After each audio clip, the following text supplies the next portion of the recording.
Namaste and a very warm welcome to all of you. We all have gathered here to discuss on the topic, the idea of degrowth and sustainable development goals. Today, we all are gathered here to mark 6th GSDS weekly dialogue. It is a pleasure and deep pleasure to welcome all of you. I welcome chief guest of today's session, Professor S.S. Bhakar sir, Vice Chancellor of ITM University, Gwalior. Your presence makes us happy, sir. I welcome the speaker of today's session, Professor Chathukulam from Center for Rural Management, Kerala.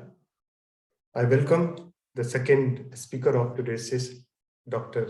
Gianluigi, Eminent Philosopher from Italy, and he will share his thought on economic philosophy on Amartya and Mahbub ul Haq. It is a great pleasure for all of us to have such deep thinkers amongst us. I extend a very warm welcome to Honorable Founding Chancellor of ITM University, Sri Ramasankarji, Honorable Chancellor of ITM University, Srimati Rusi Ching Chauhanji, respected Vice Chancellor, Professor S.S. Bhakar Sahab, our mentor, Professor Anand Kumar, and all friends co-present here. GSDS is a new school of ITM University, and it nurtures one forum called Gandhian School of Democracy and Socialism Forum, which is a platform to promote and understand the dynamics of society with the quest for freedom, justice, equality, and fraternity. It focuses on knowledge and dialogue among concerned persons. We organize our dialogue in every Friday, and we look forward for your kind participation, engagement. Today, the topic is so catching because humanity is warming the climate, destroying the habitat of millions of other species, and polluting the air, soil, and oceans. And we have experienced and we know the limitation of science, with a sense that neoliberalism and capitalism will not stop this destruction. It seems genuine that progress lies beyond the growth. And we can realize this notion in the context of the calling of Club of Rome in terms of limit of growth, emancipatory vision of Mahatma Gandhi, and sustainable development goals. A very deep thinker called Manuel Leduro, who says that degrowth carries within its own name an unmistakable message about its content, that is, stop growing, that gets to the heart of our civilizational problem, the obsession with perpetual growth. With this brief introduction, I would like to invite Dr. Chathukulam, but before inviting him, let me introduce a kind of brief introduction for him. Dr. Chathukulam is a director for Center for Rural Management, and he has deeply engaged with local planning, actualization of Gandhian mission, and Panchayati Raj. He has worked with many NGOs implementing Gandhian ideas, doing so many projects on rural development programs and sustainable development program. He is now functioning as a national level consultant of projects on rural development, Panchayati Raj, decentralization of governance and planning, and his area is very suitable to the topic. He has worked on decentralization, very deeply engaged with development administration, self-employment, rural development, and participatory local planning and social movement. So on behalf of Gandhian School of Democracy and Socialism, we are very grateful that he accepted our invitation to share his thought on degrowth and sustainable development goals. So, Professor Chathukulam, over to you. Yes, of you, please. Yeah. Yeah.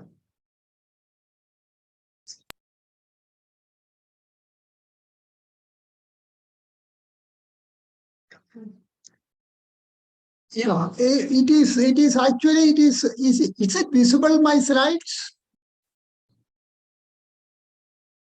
I hope my slide is visible. Your slide is visible now. Yes. Okay, fine. Yeah. Respected Vice Chancellor Ji, respected professors, and respected academic, and dear friends, and Dr. Gautam. Good evening to all. I just give some kind of idea of degrowth and the sustainable development goals.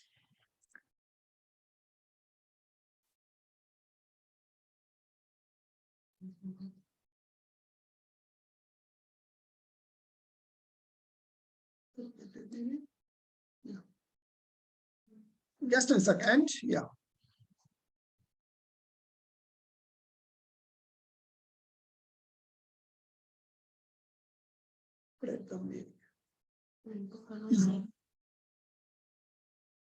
Yeah, it's actually a brief history of degrowth. We all know that there is actually the philosophy of degrowth can be raised to the French word. And already Dr. Gautam mentioned that there is a link between the Club of Rome and their published report on the title, The Limit to Growth, which highlights the consequences of the growth and which advocated against zero growth. And over the years, degrowth has emerged, it's an important point, as a movement. And you can see that there is some linkage in even the growth, that concept is there very much in Bolivia. It is there in South Africa in the name of the Ubuntu, can say that there. And the gross national happiness we can see in Bhutan. And there is some historical root, one can see that there in Mongolia and in Thailand and in the Philippines. And of course, also qualify as the growth movement with the social solidarity economy and Pope Francis economy of solidarity. And it is also important to see that there the contribution of the School of Critical Development Studies in Canada, and they have already a very rich kind of addition to the degrowth literature and research is concerned, and very particularly Henry Wettmeyer.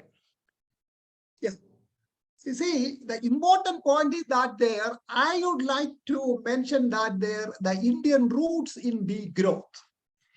The Gandhian concept of Savodaya, Swadeshi, and Swaraj, and economy of permanence by J.C. Kumarappa are heavily rooted in the present day degrowth movement. This is very, very important, friends. The Gandhian concept of need-based economy, one can relate with this, the degrowth. And of course, the Rabindranath Tagore's concept of anti-industrialism vision with the degrowth framework, one can see that. So I would like to say that there, when you go for the literature on degrowth, and the international literature also gives an impression that there, as far as the degrowth is concerned, and the roots are very much in India. and very particularly in the writings of Mahatma Gandhi, J.C. Kumarappa, and Rabindranath Tagore. And there is also another interesting point is that the Mukherjee advocated also that there you can see that there the ethics of freedom and the responsibility that is there. This is also the point is that there. So my submission is that there the Indian roots in degrowth, one can see that there it is very visible. The point is that there this major point we have to substantiate at the national level, and this is very much there. One can see that there the literature on degrowth at the national and international level. And you say try to understand what is degrowth. I'm not going for the details of this point. I'm fully conscious about the time limit as far as the kind is concerned there. It is actually understood, critique the paradigm of economic growth, critique the growth-centered economics, reduce global consumption and production. That is what they're nothing but the degrowth. GDP neither increase nor decrease, and the economy in a steady state. This is what there, and a beautiful article done by Hector this appeared in the Deccan Herald daily. See, already there is going to be another presentation by another co-speaker. I'm not going to take it that detail, but you can see that there Amartya sense and the Mahbub ul Haq concept on the Human Development Index, HDI, and it is actually against the kind of GDP kind of issues. I'm not going to do that there as far as the degrowth movement is concerned. Again, there's a lot of definitions and all things. There is a political ecology and ecological economics, feminist political economy, environmental justice, and bioeconomics. These are, we can see that they're full under the purview of degrowth paradigm. It is focused on needs and not growth. Not growth. It's basically a focus on needs. That is what's important. Democratically planning around the human needs. That is what the degrowth. Okay. The point is that the degrowth is not at all about shrinking the everything. And the Marxist scholarship also argues that the degrowth as a middle class movement of industrialist countries. This is what they're the Marxist view as far as the degrowth is concerned. Yeah. Then you see the point is that there one can say that the degrowth, different definitions and different understanding and different historical and time context as far as the degrowth is the word degrowth is concerned. Why we need to seriously think about degrowth? It is argued that there it has been suggested. It has been also suggested that there if everyone on the planet consumed as much as the average UN citizen, 4 Earths would be needed to sustain the entire the globe. If anything changes in 35 years, we will need almost, if nothing changes in the 35 years, we will need almost 3 planets to sustain our way of living. This is what this is what we need to seriously think about the degrowth issue. Of course, degrowth, one can relate with the extractivism and neo-extractivism. And these two phenomena, actually what happened, are compelling us to think on degrowth. And there are definitions on the extractivism. Extractivism also is mode of accumulation that started to be established on a massive scale around 500 years ago. And you see, the extractivism is not limited to the extraction of minerals and oil. No, extractivism is also present in farming, in forestry, even fishing, in care industry. This extractivism is also, one can see that there the detailed aspect of that. And of course, there is a paradox of plenty and the resource of course. The problem with extractivism and neo-extractivism is that the societies rich in natural resources are at the same time impoverished. This is also an important as far as this is concerned. It is also argued that their development is determined by the geography, and one can also try to connect with the extractivism and neo-extractivism, and it forces us to argue and think more on degrowth. This is also important point is that there are countries very rich in natural resources, and they may even be receiving significant quantities of cash revenue, but they have not managed to lay the foundations for their own development, and they continue to be the poor. Yeah. These are the issues of forces us to think about the growth.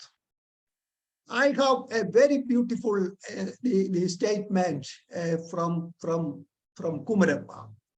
The issue of extractivism and new extractivism, and does not trace in the Gandhi Kumarappa economic framework and the natural order. And you see that there in 1936, there is a statement by Kumarappa, and very particularly his work on why the village movement went well there. I'm not going to read the full statement, where you see that they're very interesting there. We are therefore not only using the opportunities for employment for the people, but improving the land. Minerals like other raw materials have to be worked into the consumer articles, and only after that can consume part of the commerce.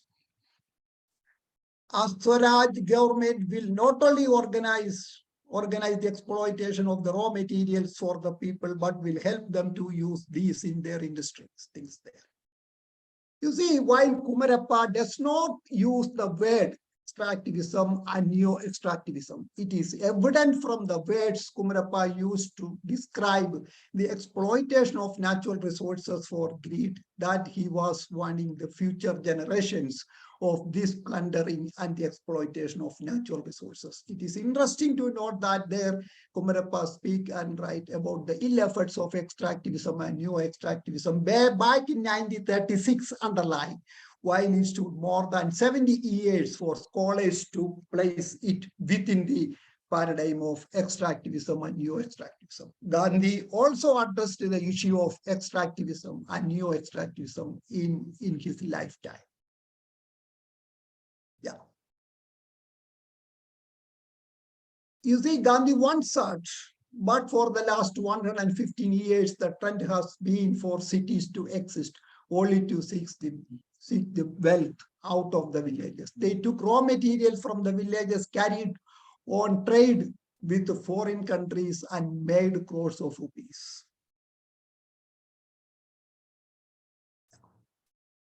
Like Gandhi, Kumarappa also believed the Indian villagers, India lives in villages.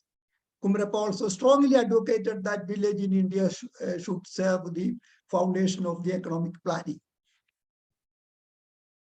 Yeah.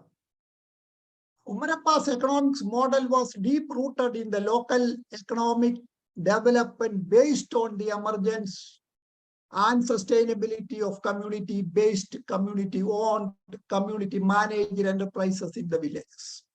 Gandhi Kumarappa's stressor on the need-based economy, that is what important was. This Gandhian Kumarappa framework is more important with the degrowth paradigm, one can think about that. So I would like to substantiate that there. Solidarity economy framework deeply rooted in Gandhian values of localism, villagism, and the satisfaction of basic needs is also particularly relevant in the context of realizing the sustainable development goals.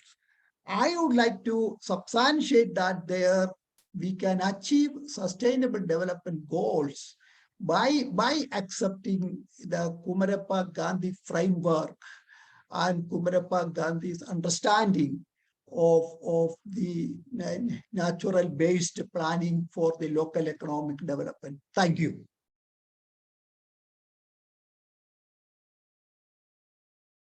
Thank you. Thank you so much, Professor Chathukulam.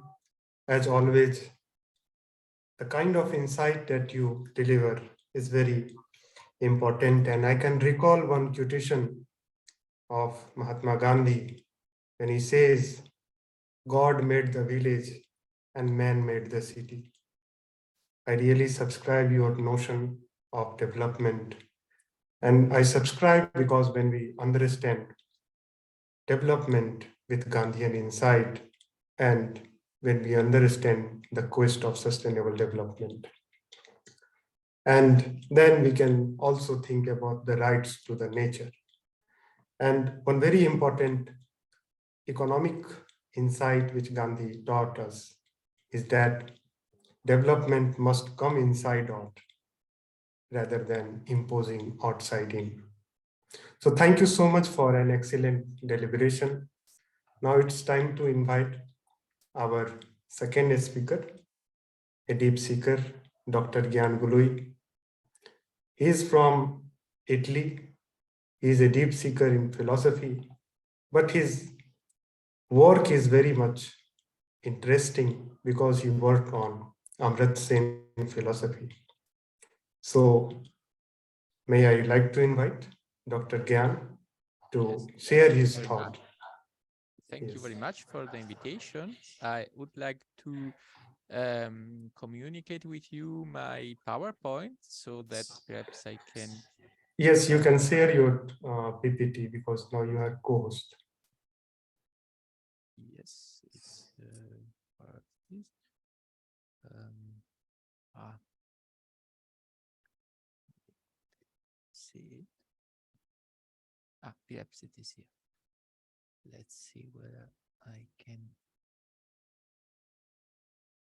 Yes. So, well, I will begin with perhaps a quotation from Amartya Sen. I would like to orientate my exposition to the alternative conception of development which both Amartya Sen and Mahbub have been elaborating in their thought. Mahbub died unfortunately some years ago, but his thought is of course always alive, and Amartya Sen has given us very, very, very many questions to think about.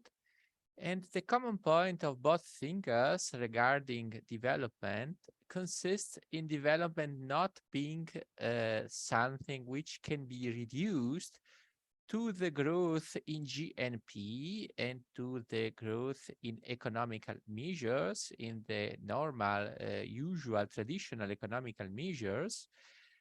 Development is, on the contrary, something which involves very many measures, like, for instance, education, culture, freedom of expression, newspapers, and all which is a part of life, and all which is a part of the common life. And therefore, the conception of development is in both thinkers much opposed to the traditional ways of seeing and considering development at that time, in the 90s, for instance, in the 80s, in the 70s, and which in part is also common nowadays. That is, when we see the measures of development, we see always a tendency to make the development consist in GNP growth. And this is for Ulak and Amartya Sen not true. We can begin, for instance, with this quotation from Amartya Sen in Freedom as Development. He says in this book, within the narrower views of development in terms of, say, GNP growth or industrialization, it is often asked whether the freedom of political participation and dissent is or is not conducive to development. In the light of the foundational view of development as freedom, This question would seem to be defectively formulated since it misses the crucial understanding that political participation and dissent are constitutive parts of development itself. Even a very rich person who is prevented from speaking freely or from participating in public debates and decisions is deprived of something that she has reason to value. The process of development, when judged by the enhancement of human freedom, should include the removal of this person's deprivation. Even if she had no immediate interest in exercising the freedom to speak or to participate, it would still be a deprivation of her freedoms. If she were to be left with no choice on these matters, development seen as enhancement of freedom cannot but address such deprivations. The relevance of the deprivation of basic political freedoms or civil rights for an adequate understanding of development does not have to be established through the indirect contribution to other features of development, such as the growth of GNP or the promotion of the industrialization. These freedoms are part and parcel of enriching the process of development. And we can see here really the contraposition of Sen to the traditional ways of seeing development. In the traditional ways, development is increasing GNP, increasing industrialization. To this increase, everything else can be sacrificed. That is, if there is a matter of a choice between between increase in GNP or increase in industrialization on the one hand, and on the other hand, sacrifice of fundamental freedoms, the answer in the traditional ways of view of seeing development is, well, let's sacrifice the fundamental freedoms. All which counts for development is increasing GNP. A sense is no, because this is a partial way of seeing development. Development is not only and not exclusively an improvement, an increase in GNP without the freedoms and without the possibility of exercise of freedom, without education, of course, as saying in other parts of his works, of his book, development as freedom, but not only development of as freedom, also, for instance, in the idea of justice, but also in articles. Many times says and underlines at this point, development is development of the our person. That is development of the possibilities, of the potentialities, of the capability approach, as he calls it, of the persons. And within the possibilities, the capabilities of a person are also the possibility of expressing oneself, of educating oneself, of improving oneself in the society, in the public discourse, for instance, of presenting the public discourse. All these are not, so to speak, a middle for development. They are development. Therefore, if a society does not respect these values and these possibilities, this society has deprived the citizens of a great part of their development. You can see here the question that it is to be posed is, what is development? Development could be interpreted as economic growth and as income growth, whereas freedom could be interpreted as not being essential for or connected to development.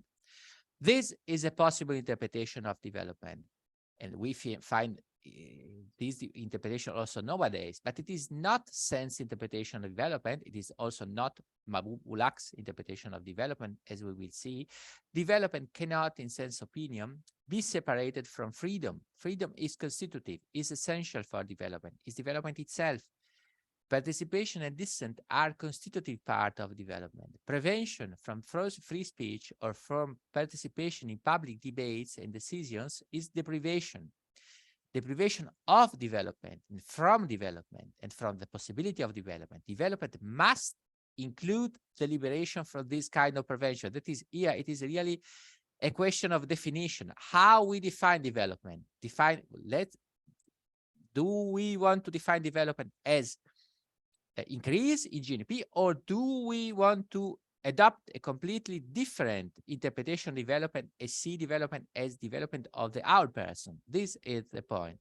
And of course, corresponding to these points, we will have different interpretation of the individual, different interpretation of development, and different interpretation of the society and of the aims of the society, and also of the orientation which we have to produce in the society. That is, it is really on closer inspection, a complete opposed ways of seeing the development of a society and the society itself. Development as an essence of freedom must fight against this kind of deprivation.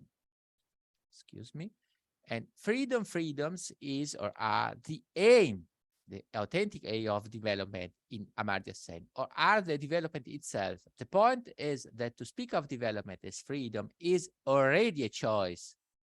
That is also the title as such of the book of said is a choice, is a precise choice towards a precise kind of development, towards a precise interpretation of society and of the individual. Is already a choice or is the consequence of a choice about the interpretation of development. Development should promote freedom. That is, development cannot be limited to income or to a GNP, although these factors do contribute to development. This is not denied, but it is not the whole thing. Development concerns the individual capabilities and the extension of the capabilities. That is, it is not limited to income. It cannot be limited to income. A strategy of development ought to aim at human rights, individual freedoms, health care, opportunities of education, and further capabilities. It deals with the growth of individuals and of society in their own. Freedoms, for instance, are constitutive of development, since to be without freedoms means to be deprived. As such, lack of freedom is a form of deprivation. Economic development without freedoms amounts to a kind of development without constitutive properties of development. That is, it is, in the opinion of Sen, no real development, no authentic development. If development coincided only with income and with economic growth, if therefore development ignores free press, free information and free speech, for instance, ruled persons have no way to denounce failures of a government. Therefore, ruled are deprived of a fundamental capability. Despite the fact that income and economic growth could be very high for the ruled themselves, ruled persons, governed persons are, in this situation, deprived people, actually, since they have no capability if they should need to express their needs. Development cannot be, therefore, only a question of income or of economic growth. Human rights are development. Development is more than that which can be measured. Development is extension of freedoms, it is growth of capabilities, of potentialities, even though the potentialities are not being immediately used. This is also important in saying we cannot say, well, let's the society promote only and exclusively the capabilities which can be immediately used. Sen says no. No, we have to go beyond the present sphere. We have to produce capabilities which can be, so to speak, magazined, but also which can be then used when it is a modern tool. The contrast and the difference between the, so to speak, traditional measures of development, which are in the norm oriented to the measures and to the measurable, therefore the attention to incomes or to GNP, and sense concept of development consists in sense evaluating the measurable in an economy as a reference point being necessary but not sufficient in order to judge the condition of society.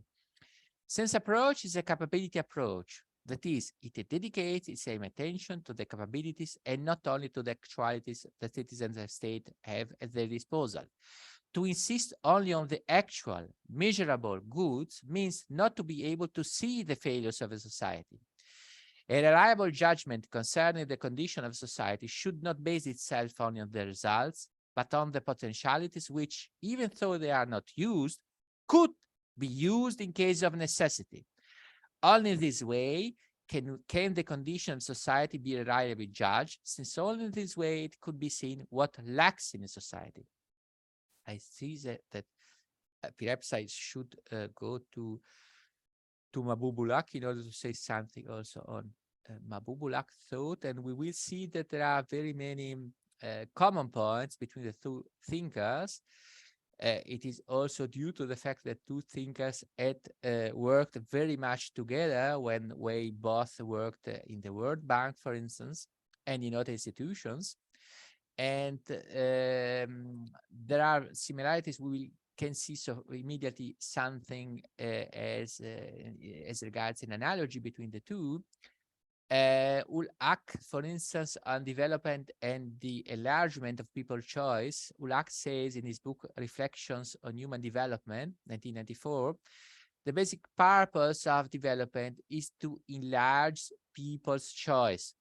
In principle, this already is, says all. That is, development is not GNP only. That is, GNP can be, but it should be the middle to something else, to enlarge people's choice. In principle, these choices can be infinite and can change over time. People often value achievements that do not show up at all or not immediately in income or growth figures, greater access to knowledge, better nutrition and health services, more secure livelihoods, security against crime and physical violence, satisfying leisure hours, political and cultural freedoms, and the sense of participation in community activities. The objective of development is to create an enabling environment for people to enjoy long, healthy, and creative lives. So, and we can see here the criteria, and these criteria are not necessarily measured by GNP criteria.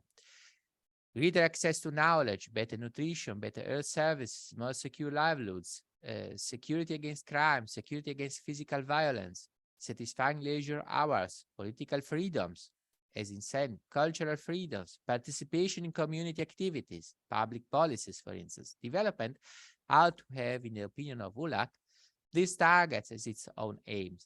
In general, development must be structured around the aim of giving people long, healthy, and creative lives. That is, we cannot limit ourselves to see how GDP is going forward. We have to see how GNP is actually then realized, translated into the actual human lives.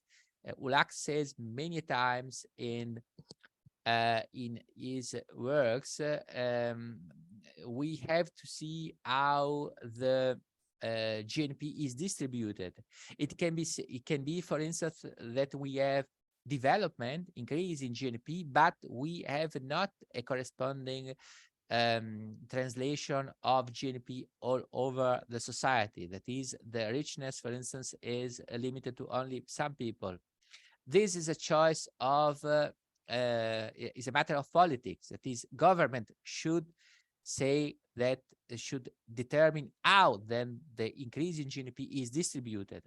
They have to make this choice, and corresponding to this choice, they will have either social politic or no social politic. Yeah, for instance, perhaps then I will conclude, but the defining difference between the economic growth and the human development schools is that the first focuses exclusively on the expansion of only one choice, income, while the second embraces the enlargement of all human choices, whether economic, social, cultural, or political. And we can see here the analogies with Sen. It might well be argued that the expansion of income can enlarge all other choices as well, but that is not necessarily so for a variety of reasons. To begin with, income might be unevenly distributed within a society. People who have no access to income or enjoy only limited access will see their choices fairly constrained. It has often been observed that in many societies, economic growth does not trickle down, but there is an even more fundamental reason why income may fail to enlarge human options.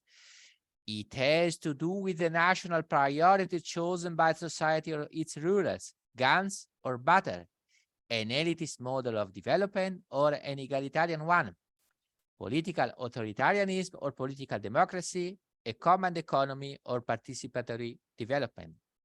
And this is also, excuse me, in my opinion, very, very important, because it is like it functions, in my opinion, like a suggestion. That is, every time we see or we hear that the important thing is increasing GNP,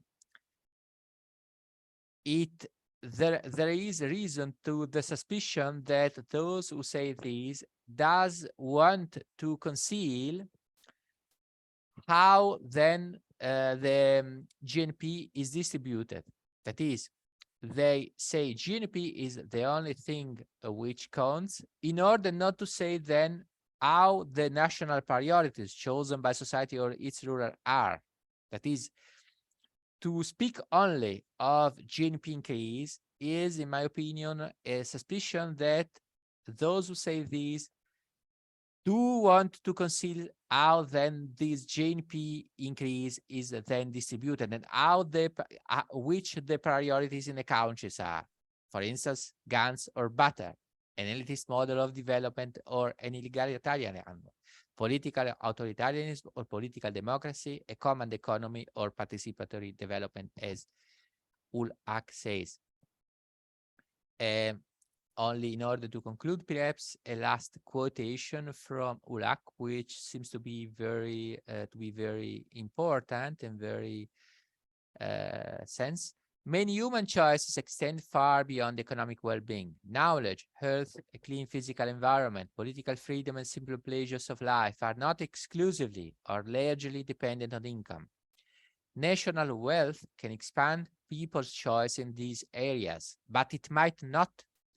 The use that people make of their wealth, not the wealth itself, is decisive. And unless societies recognize that their real wealth is their people, an excessive obsession with creating material wealth can obscure the goal of enriching human lives. So I would like now to conclude because I think that my time is over, but I thank you very much for the invitation. And of course, the PowerPoint is at your disposal, and I am at your disposal always for your questions or your observation. Thank you very much. Thank you, Professor Gyan, as always, very, very deep in his presentation. And of course, we are in a time where we have to think about the best way of measure economy is not GDP, but some other thing. And Amartya Sen and Gandhi, their strategy for transformations beyond capitalism is very remarkable.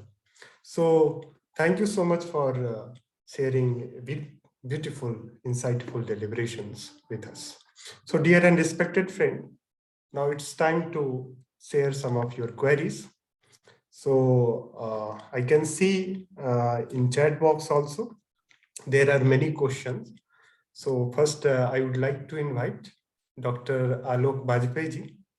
Alok Bajpai is one of our nurturers here in Gandhian School of Democracy and Socialism. So may I like to invite Dr. Alok ji to kindly share his thought and questions.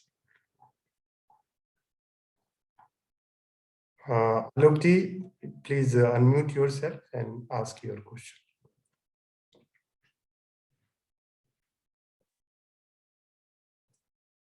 Okay, he's taking some time. So maybe, yes, Alok ji, please.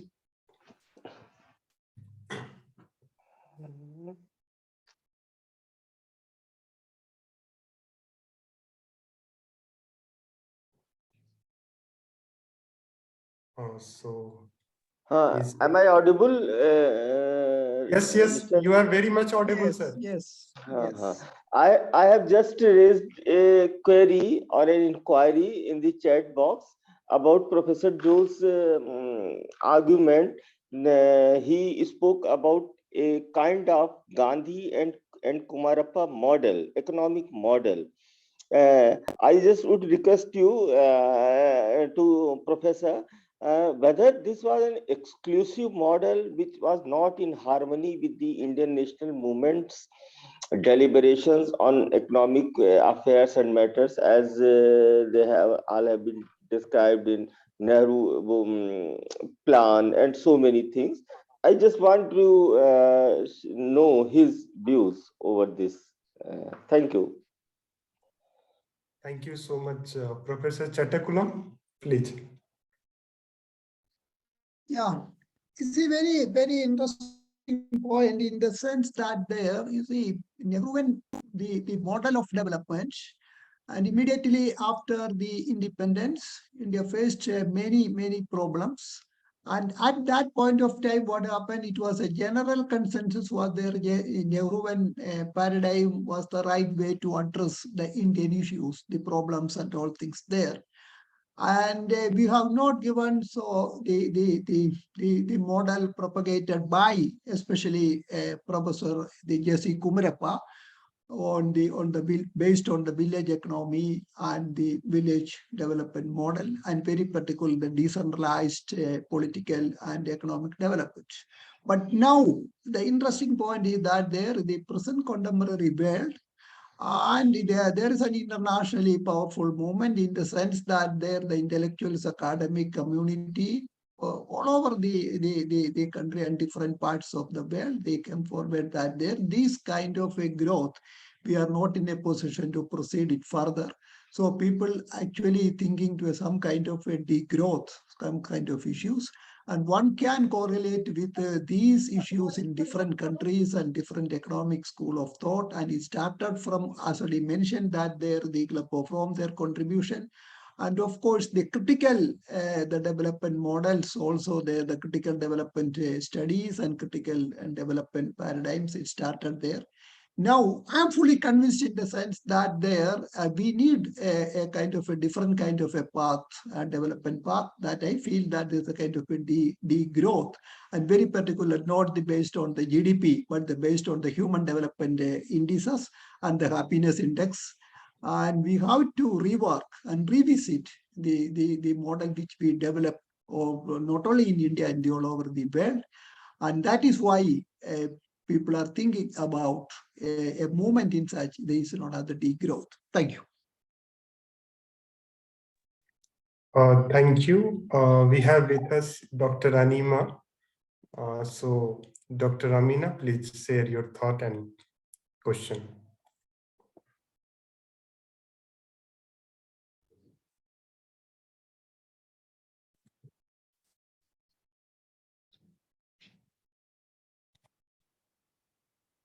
So she is taking some time.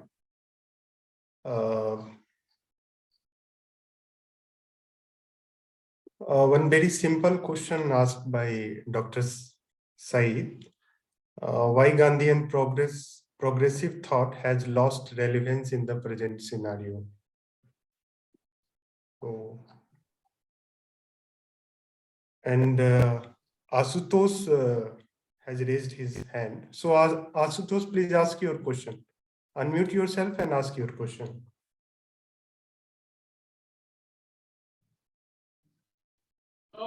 Sir, I have typed my question in the chat box. Can you read it for me? Thank you. Okay. So he's asking that when Nehru chose industrial development over Gandhian Swaraj and village economy, then what intellectuals are trying to do these deliberations are opposing development or suggesting. So this is a kind of little political question. So, and first question he asked related to Maurya period. I think it is also very related to the same pattern. So, Miniti Pradhanji, please ask your question. Hello, am I audible? Yes, you are audible. Good evening, everyone. I would like to thank both Professor Chathukulam and Professor Gianluigi for their very beautiful presentation. So I have I just want to add two things. When we talk about Indian roots in degrowth, it is there in our very much in our ancient texts. Like, they say Prakriti Rakshati Rakshataha. I mean, nature protects if she is protected. And it is being said like that, if the access are permitted only for the proper season, there will be more timber for the reason. Like if you be sensible in using the protect our nature, so it will be protect us. But that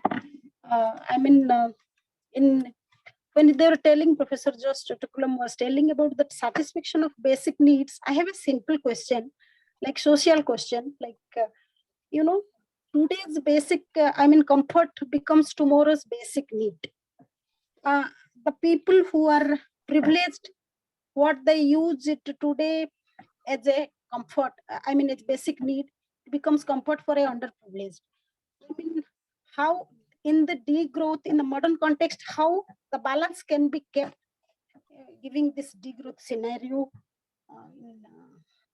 So I just want to know this, how we can maintain a proper balance, like the basic need is same for everyone. Thank you for the opportunity. Yeah, it is. It's a really very interesting question. It's very difficult in the sense that there to say that they receive the basic needs. That concept also will change, and basic comforts and basic needs. But the point is that there we all have to come to some kind of a consensus in the sense that there, what we can think about all these issues based on our the availability of the natural resources which is available at the local level, then we have to think about the kind of the life we can follow it there. And of course, the Gandhian and Kumarappa model of economic the understanding, they have a kind of a political institutions in which they also propagated. That is what they're the village Swaraj. So that it's that they're one. The problem is that there now we are thinking about the degrowth or the Gandhi Kumarappa model in the vacuum.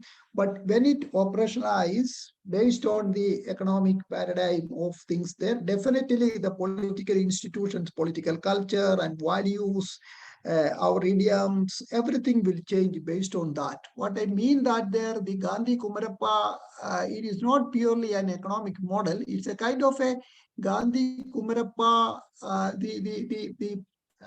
the understanding, not only the economic, social, and the political, and all the realms, it has its own impact. Then it's a kind of integral kind of a humanism. Based on that, it may be possible in that sense. That is only I can say that there. But you are sure that there is a difference between the need-based approach and the comfort. And today, what happened? Today, our comfort, and tomorrow it may change into a need. This is a very, very serious issue. One has to look into that. At this point, I'm not in a position to say that what we have to do. But the point is that there again, I want to substantiate that it is not purely an economic model alone. It's a kind of a way of life. It's a way of living together. And that is the only way we can think about to address these kind of issues. And we can have a discussion, lot of consensus, lot of discussions, and finally we have to come to kind of a consensus into what kind of things we have to do with as far as the present contemporary situations are concerned.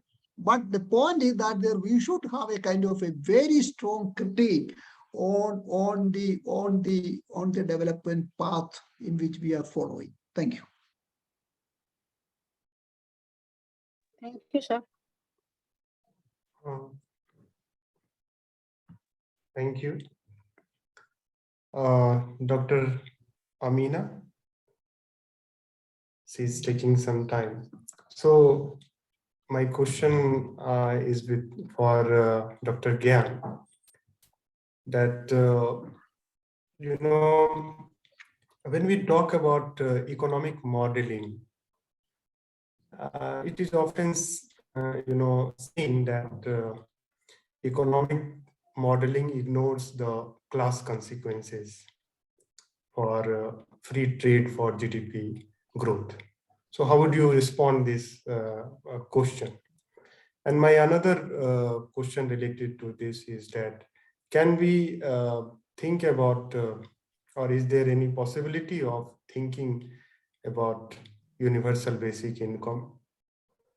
Because middle class is actually poor class when we think about global economy.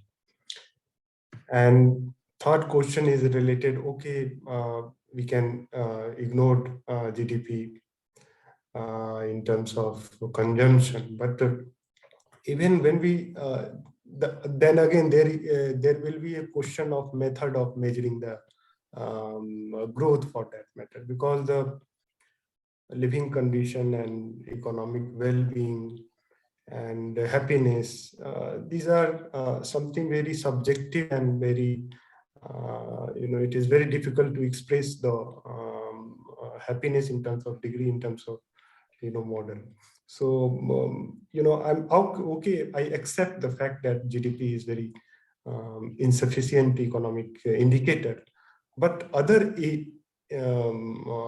indicators means how we can develop a kind of measurable method of those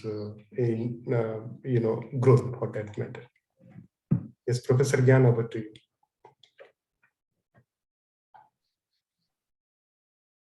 Excuse me, I was I have not the microphone. Yeah, thank you very much for the very interesting questions. I would say we have to perhaps make a difference or a precisation about, for instance, Mahbub and his interpretation of GNP. That is, Mahbub says many times GNP is not everything, but it is necessary. That is, it is necessary but not sufficient. We should have, in order to have the resources to be distributed over the population, increases in GNP. That is, this is for him something which cannot be avoided. GNP is important. Of course, then the point is we cannot limit ourselves to say GNP is increasing and therefore all the problems are away. This is not the case, and he says no, because of course it means also then how we use GNP increases, the rate of increases and how we distribute into the population. And connected to this, for instance, he says also many times, for instance, in the article about the myth of the free markets, there are structures of the economic environment and the economic functionings which are a cause of destruction of richness for middle class or middle low class. That is, for instance, the markets are not something which is going towards the promotion of the condition of living of the middle class or the middle low class, but they are something which, on the contrary, operates against it. That is, there are, on the one hand, in the analysis of Ulak, the clear conception that we must have increase in GNP, but we cannot limit ourselves to this. We have to make a choice regarding how we will to develop the society. That is, on the one side we can say no, income is everything, and on the other side on the other hand we can say no, income is not everything. We have to have structures in society like education structures, schools, newspapers, public policies, public participation, and so on and so forth, which of course requires determinate structures in the society which should be built up. And in this case, of course, we have a different model of society. This increase in GDP is a basis, should be here, but it is only a basis. This is one point I would say regarding Ul-Haq. I cannot in this moment remember the second question. The universal income, excuse me. Yeah, well, universal income is something which personally I have not found either in Ul-Haq or in Sen. Of course, there is the tendency to, in both thinkers, to promote a kind of economic development which is not so inspired by wild capitalism. it is not at all wild capitalism in which the strong wins and the poor loses, and the weak has to give way and to be, so to speak, nearly destroyed and annulled. This is not the way in which, in my opinion, either Ulak or Amartya Sen think. They are for determinate measures of promoting the income of the lower classes. I would say that in Ulak, in Sen, we can find something next to, but not the same as universal income. That is, he says many times, for instance, when he compares the economical politics of Europe, of the European Union on the one hand, and of the United States on the other hand, he says the priority in the usually in the economic politics of the United States is inspired by the production of jobs. That is, jobs must be here, and the first priority of the governments and of the banks, of the central bank of the United States is, at least formally, to say we have to promote jobs. And on the other hand, he says, no, Europe is not inspired by this development. That is, the defense against inflation makes so that the production of jobs on jobs places is not the first target. Is not the first target. First target is protection from inflation. And he says, of course, in this sense, we have to judge whether the European way of politics, of economical politics, is a economical politics which is representable in an ethical way, because with the protection from inflation, jobs are not produced, and therefore also there are always jobless people. That is, I think that Sen prefers a model of production of jobs rather than a model of universal income. But of course, it may be that now he has changed his opinion. The works which speak of these are more or less to be situated temporarily 20 years ago. 20 years ago, the question of universal income was not, so to speak, in the first page of the agendas of the economy. In the first page was, should we protect ourselves from inflation, or should we rather give the precedence to the production of job? Also, if this means more inflation, that is, the question was jobs or inflation. I do not know now whether Sen, for instance, has taken a position on universal income. I think that anyway, it would be not completely adverse to this position, because he would say that anyway, this is a question of, is a measure of protection of lower classes, and this goes against, for instance, the theory of the wild capitalism, which Sen does not like very much, in my opinion, at least as I said as I have heard in his works. Yes, I would say so. I do not know whether I have forgotten a question or have an answer to all questions. No, you have answered both questions. Thank you. And it is very important that when we think about degrowth, it also immunizes against the exploitation for the collapse that fascism offers with its Nazism and Hobbesian new Darwinist interpretation. And there was a thinker called O'Connor who argues that environmental and the social crisis pose a growing threat to capitalism itself. And but I think even today's time, when environmental crisis is going on, I think there is a hope of thinking about a kind of probing relationship between economy, nature, and society with harmony. I think there is a quest of degrowth. And I think, but the difficulty is that I think degrowth is also, when it comes to giving a kind of solution, alternative to this new liberal growth, then the question of redistributional degrowth comes. Then how do you define this redistributional degrowth? Yes, Professor Gyan. Yes, I have lost the last words. How can we, the last words? Redistributional degrowth. Yes. This is also, of course, a huge question, because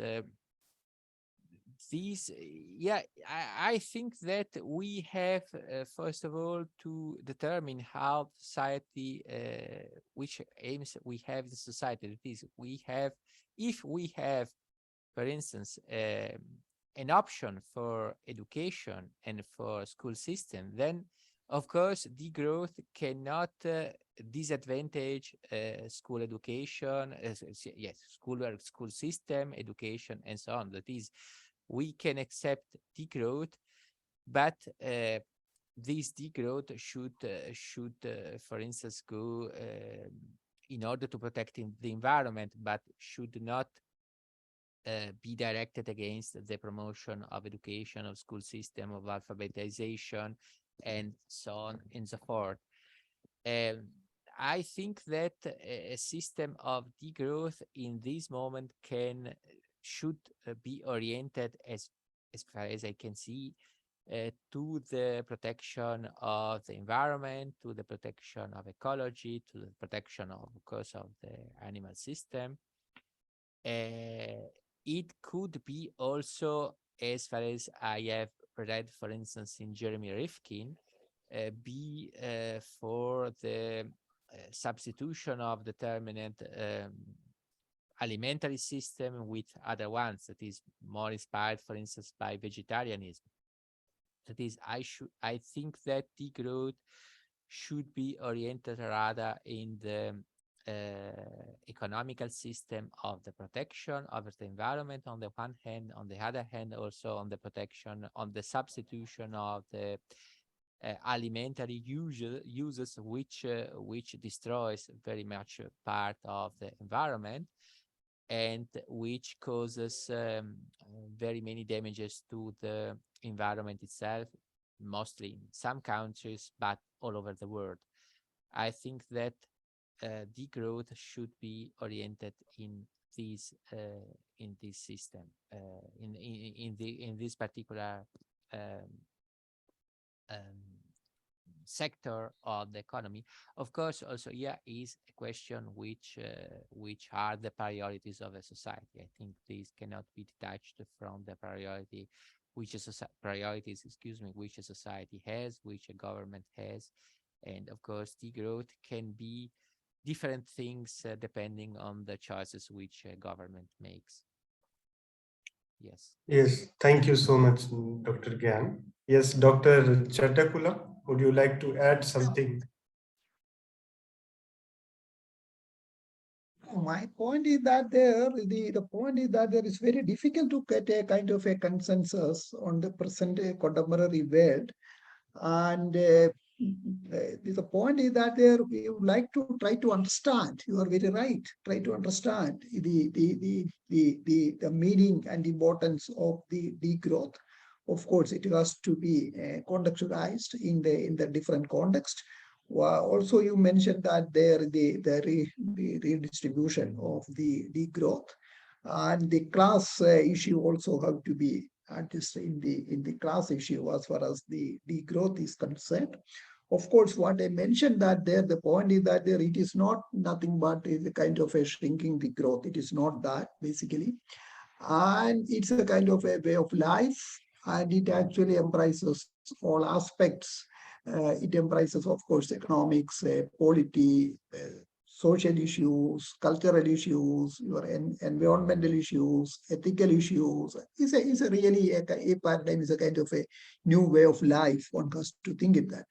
And in that context, one has to develop a kind of a strong critique on the way in which we are moving on the so-called quote and unquote growth or the development. And we all have a consensus in the sense that we are not satisfied with the concept of a GDP and all things related issues. Everybody started thinking about that is what the major contribution of the Professor Amartya said and Mahbub, because in the sense that they are okay, the Human Development Index and the Happiness Index and the entire world is also in the point that there is a kind of a revisiting and the entire literature on the development and the development paradigm. In that way, I would like to say that we have to be, a time has to come, you have to think about and start a discussion on the degrowth and what are the contributions. It's not only that there are the contributions from the Gandhi and Kumarappa, which I mentioned that almost all the countries it is coming up in that sense.